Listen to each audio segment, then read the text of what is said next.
Hello everybody and welcome back to this tutorial, and what we are going to do right now is we are going to introduce ourselves with the logical Boolean values. We're also going to take a look at some of the comparison operators in Python.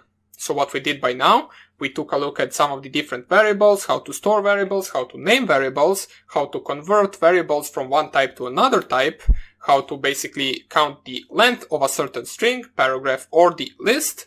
And right now we're going to introduce ourselves, as I said, to the Boolean true or false values. Now you might be asking, why do we need true or false values? Well, basically it is really important, especially in loops, as you will see later on. For now on, we will only introduce ourselves with that, and we will see how we can actually set the variables to be equal to either true or either false, and so on and so on. We will also take a look at the comparison operators, which is not the same as the math operators. We saw what the math operators in Python are, and right now we're going to introduce ourselves with the not equal, equal, greater and lesser, and so on, which is also really important in loops especially. So let us open up our idle. First of all, I will close this one from the previous video, then I will open a new one. 64-bit, okay, that is the one. And right now, first of all, let's see how we can actually check out whether something is true or whether something, or how we can set a variable to be equal to true or to be equal to false. Now, if you just type in your interpreter true, it will print out true. If you just type here false, it will print out false. Basically, these are the two values that are already pre-installed or that come in Python, basically, not pre-installed. I don't know what I'm saying, and you can put these variables, and you can put these values in an actual variable. So for example, let's call it a equals true. Basically right now, if you just type here a, you will see that a equals true. Now, it is really hard to explain like this, but it has a really good use, especially in the while true loops, which is an infinite loop.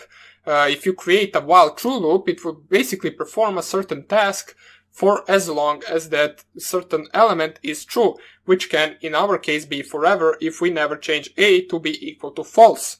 Now, of course, I will show those examples as well later on. For now on, we just want to see how this works.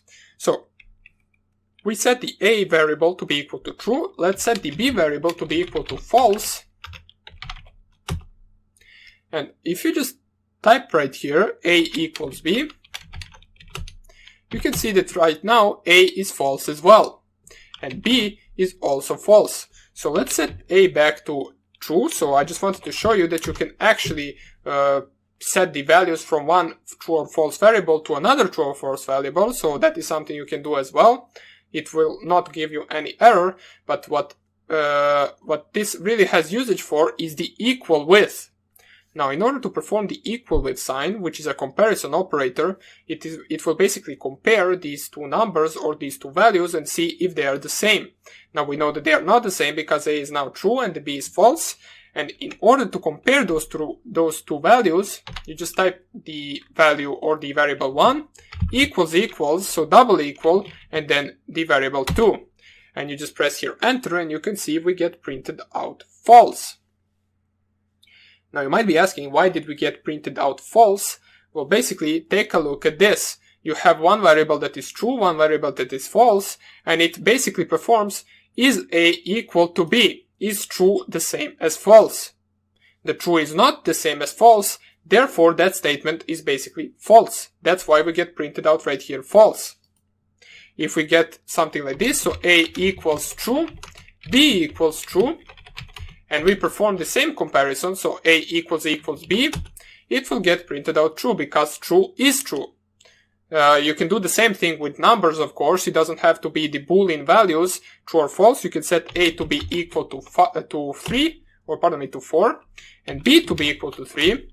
And if you perform a equals b, you will get printed out false because 4 is not equal as 3. Maybe this is a little bit more explanatory example, maybe you will understand it a little bit better than with these true and false values. Now let's see what it prints out once the actual values are correct. So b equals 4 b equals 4, not 5. And then we compare them, and that now this is true. As I said, This is mostly used in loops, so while true, while false, and so on and so on. We can set the variables to be either true or false.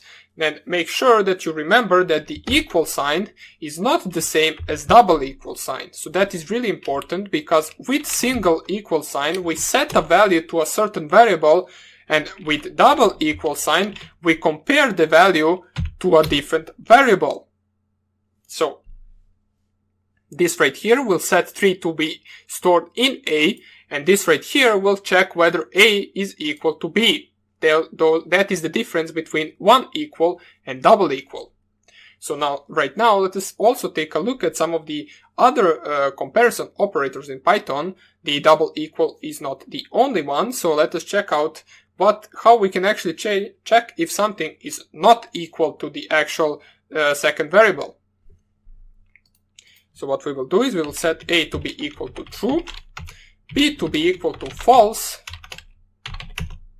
and right now, let us check if A is not equal to B. So A, in order to do that, you just type exclamation mark and then equal and then B. And you can see right now we get true, unlike in here where we got false. So what this basically means is it will check if A is different than B. Since A really is different than B, since A is true and B is false, we will get printed out true. Yes, A really is different than B. Let us try with numbers so you can understand it better. A equals 5, B equals 3, A is not equal, or check if A is not equal to B, and it will print out true. A isn't equal to B. If we set B to also be equal to 5, and we print out, and we do the same thing, so A and then exclamation mark equals B, we get now false. A is equal to B, therefore this statement is not correct.